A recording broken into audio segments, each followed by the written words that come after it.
Welcome once again to Academia Gonzaga. At this moment, we are dealing with philosophy of biology, and our specific topic for Instructor's Compass is evolution or evolutionary biology simplified. Again, that is evolutionary biology simplified. What is evolution? Well, evolution is the process of change in all forms of life over generation. You know what? Because, dear learners, evolution is always pointing out that all things are changing in all kinds of form, in all kinds of time. That's why today, if you're a human being, there's a tendency that you'll still mutate or you will still evolve into a different persona, a different creature, if you will follow the strictest sense of evolution. So, what is evolutionary biology? Well, evolutionary biology is the study of how evolution occurs. Biological population evolves through genetic changes that corresponds to changes in the organism's observable traits. This is why change or continuous changing or natural selection is always synonymous with evolution. Now, there are 5 theories of evolution. I will name them first. Number 1 is evolution as such. Number 2, it is evolution by common descent. Number 3, evolution by gradualism. Number 4, evolution by multiplication of species. And number 5, evolution of natural selection. Now let us take this up one by one. Evolution as such theory. This is a concept that the world is not constant or recently created, nor perpetually cycling, but rather is steadily changing, and that organisms are transformed in time. So here is one illustration I presented.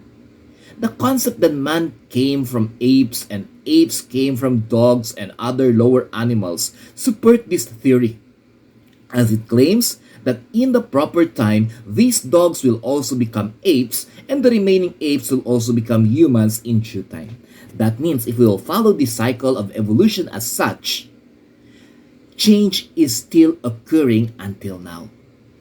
And then, these dogs will someday become apes, and these apes will become humans, and we do not know what will become of humans after that. Maybe death, or maybe it will evolve to another thing.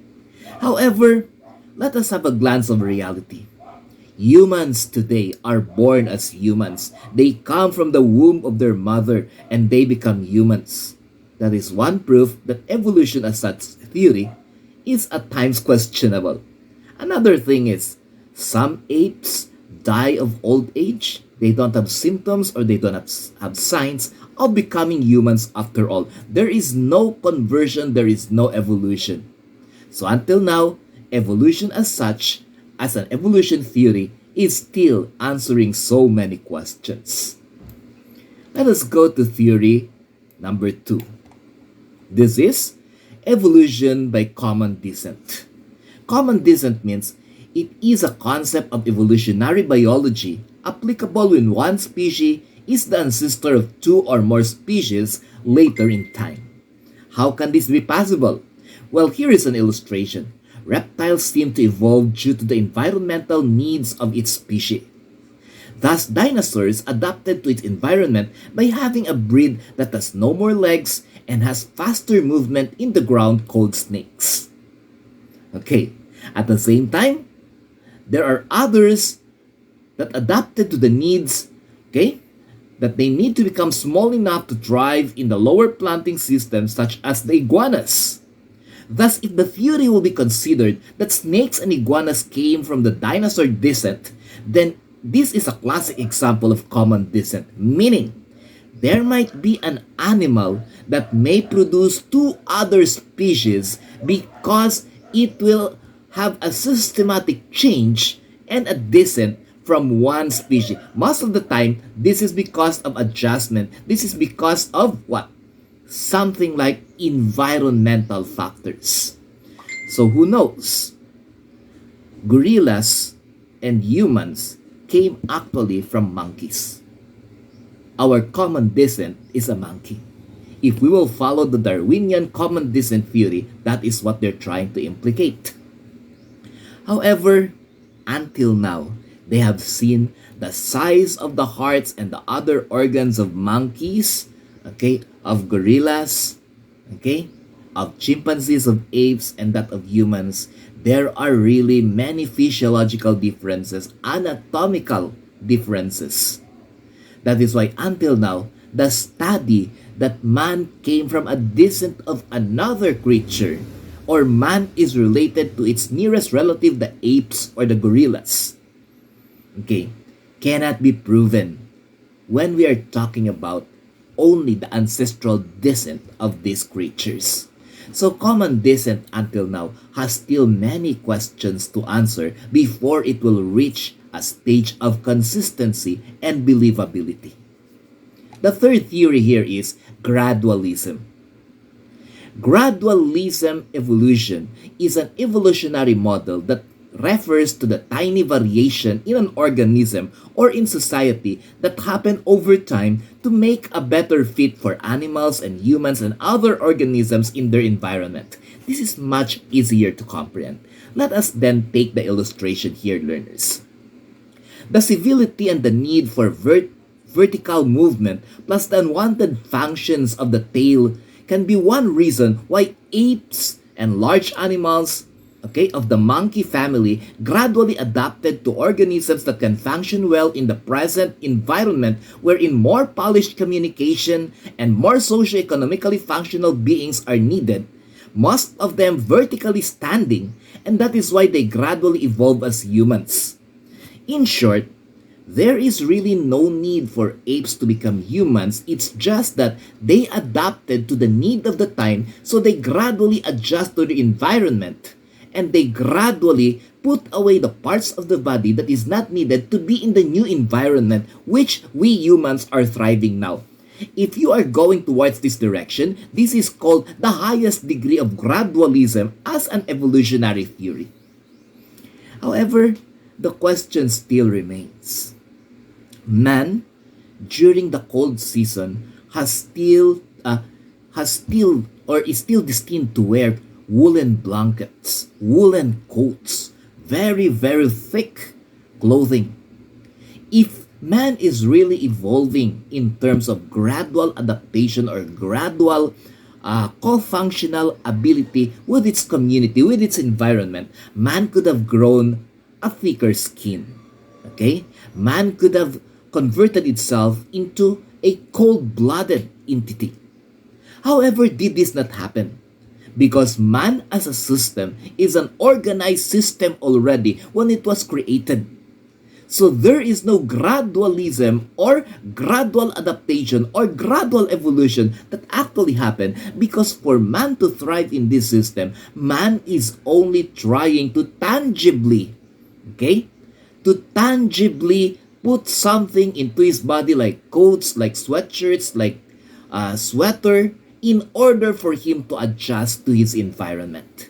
So gradualism has still many things to answer because of the fact that it cannot suffice the need to really explain if man can really gradually adapt to everything, because if it will do so, then naturally man adapt and not artificially through the fomites or through the things that man is wearing. Proceeding to the next theory in evolution, the theory of multiplication of species. This means it is an evolutionary model that proposes that the new species result because of the genetic variation in the species of the geographically separated population. Now let us see here. Dogs may have evolved over time, as there are dogs whose coats and skin are developed for cold environment like that of Alaska, and there are also dogs that develop fine hairs and more muscular build, which makes them thrive in the equatorial environment. This is a classic claim of multiplication of species due to environmental needs. Meaning, this has a little bit of similarity with gradualism. The only difference is, it is not gradual for the multiplication of the species. Rather, it is the species itself that is the offspring that really evolves into a different species because of the adjustment. In gradualism, they gradually adapt by developing. In multiplication of the species, they produce species, or they have offspring that adjusted to its environment. So, example, a dog traveled to the polar regions, or shall we say the North Pole, where ice is very high.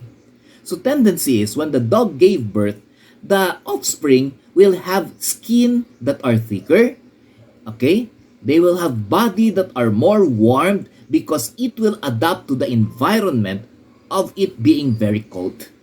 That means there is a tendency that the mother creature will give an offspring differently because of the need to have multiplication of the species by adjusting its genetic variation or genetic variance so that the species will adapt to its environment. This is multiplication of the species.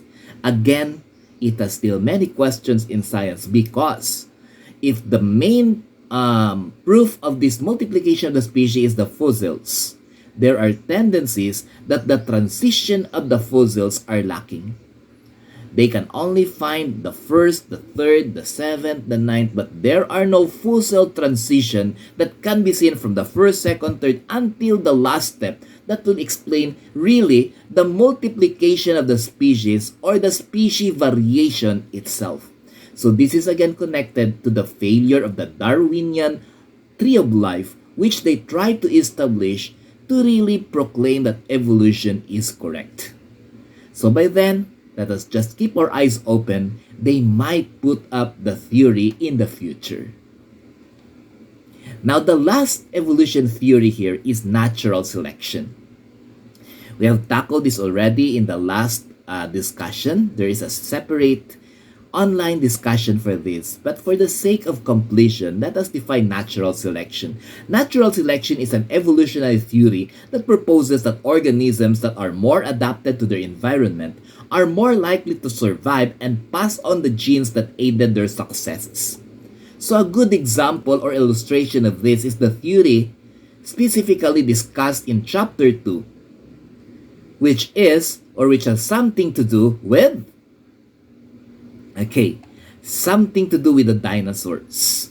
The dinosaurs, because it failed to face the pressure, of scarcity of food, the pressure of their natural environment being destroyed, these species then compete with each other because they cannot adjust to an environmental change. The competition resulted to destruction. That destruction resulted into extinction. That's why today we cannot see dinosaurs anymore, because they were extincted because of the fact that they failed in the natural selection, meaning dinosaurs do not have the greatest adaptability capability of any organism.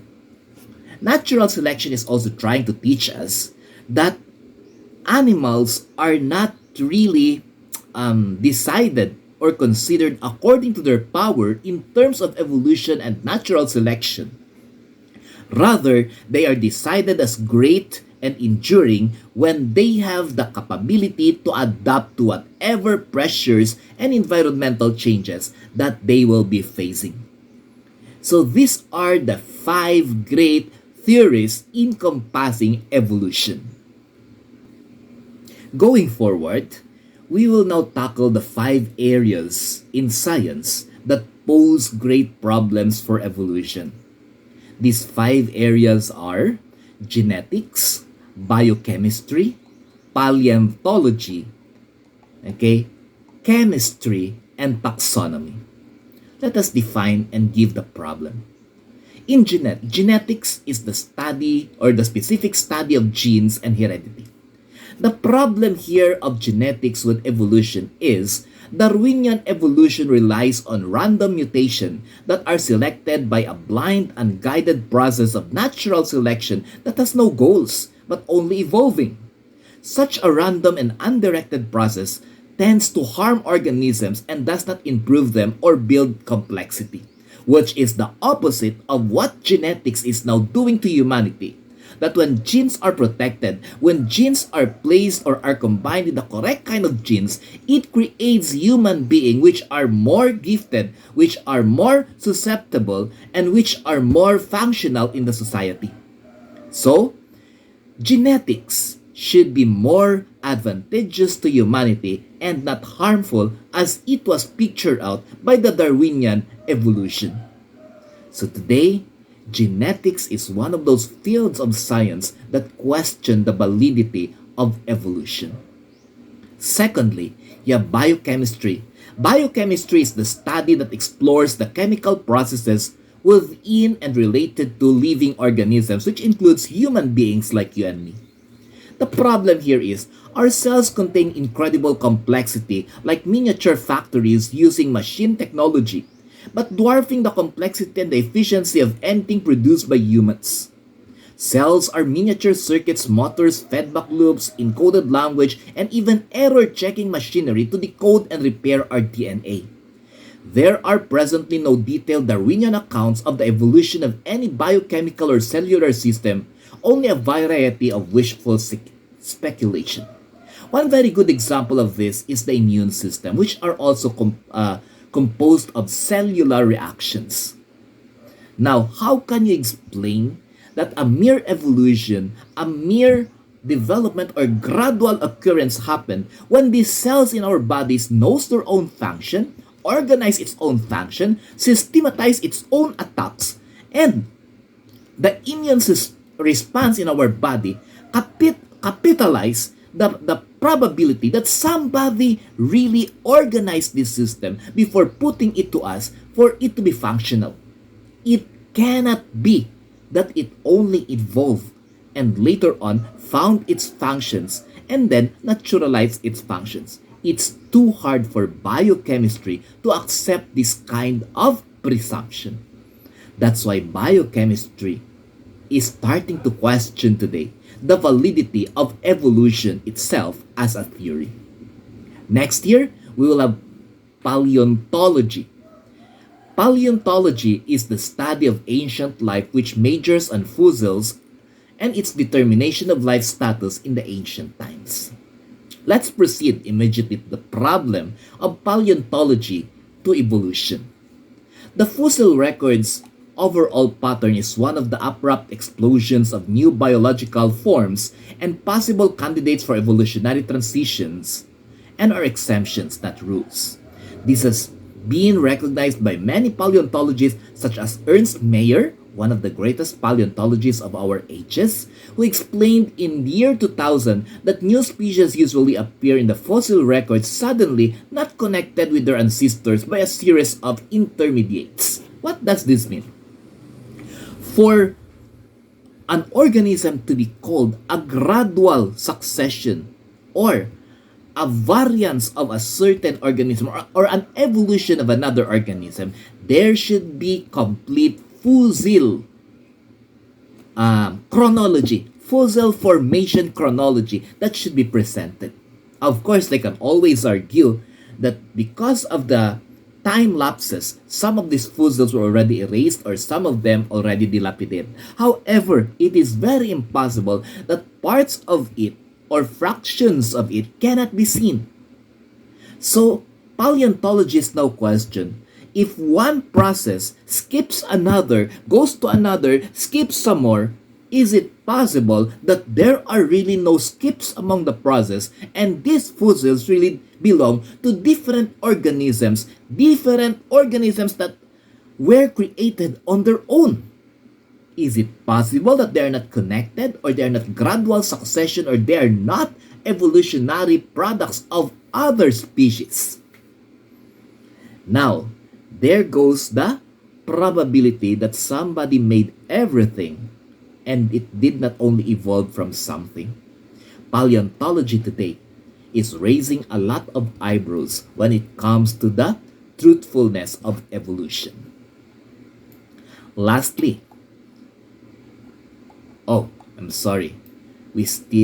lastly, we have chemistry.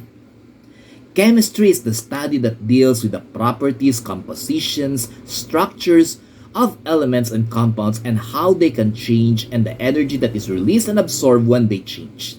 Now, what is the problem of chemistry with evolution? The chemical origin of life remains as an unresolved mystery. The mystery of the origin of life is unsolved, and all existing theories of the chemical evolution face problems, major problems. Basic deficiencies in chemical evolution include a lack of explanation for how a primordial soup could arise on the Earth's hostile environment and how the formation required life could be generated by blind chemical reactions. Until today, chemists has problems accepting that because dust, collided together, formed something, later on it developed life. It is very crude and unbelievable for chemists to believe in that. And chemists now are entertaining that somebody greater than the atoms, somebody who has no beginning and ending, could have really breathed in a component called life into an organism, and then from that stage it was called life. Well, in the religious belief, we call that the breath of life that came from God. Well, let us pray for these chemists to study more and to patch the gaps more. Because today, chemists are already asking questions, a lot of questions regarding the validity and the believability of chemistry when it comes to its relationship with evolution. Now we are facing the last part of this online discussion. So what are the faith-based structure that counters evolution? Well, what we're trying to say with these lectures like we're having now is that evolution as a theory is a breakthrough in science. However, it is always a characteristic of every theory to be questioned, to have issues, to have problems. So, one of the greatest counterpart of evolution is the theory of creation, wherein there is a God who created the heavens and the earth, everything, the organisms in its environment in 7 days, and this is recorded in the Bible. Now, people will ask, how did you know? Were you there when God created it? The answer is no. It takes a lot of faith. However, the explanation of creation in the Bible gives a lot of logic, gives a lot of practicality, and gives a lot of philosophical truths that simulates and that connects everything that we are studying in the field of science. Someday, somehow, I just hope and pray we can go to heaven and ask God, ask Jesus, how did He create heaven and earth so that these things will be consistent and it will be connected, and we can convince our brothers and sisters who are still atheists until now that there is really a God. A God who is the basis for the theory of an Alpha and an Omega, meaning a being with no beginning and no end, who stood up there with divine power and created heavens and earth. This is still a stand in our faith, a new thing that science is facing, a new thing that philosophers in biology are now trying to consider. Let us pray for them. Let us ask God to give them more clearance, more guidance, so that someday, somehow, they will be able to see the light that God indeed is the greatest philosopher, the greatest scientist of all times. Now, dear learners, we have simplified evolutionary biology for you. This is still the Academia Gonzaga, and I am Mentor Noy Gonzaga, trying to say it's always nice to learn philosophical biology. Well, the heart of education is the education of this human heart. God bless everyone.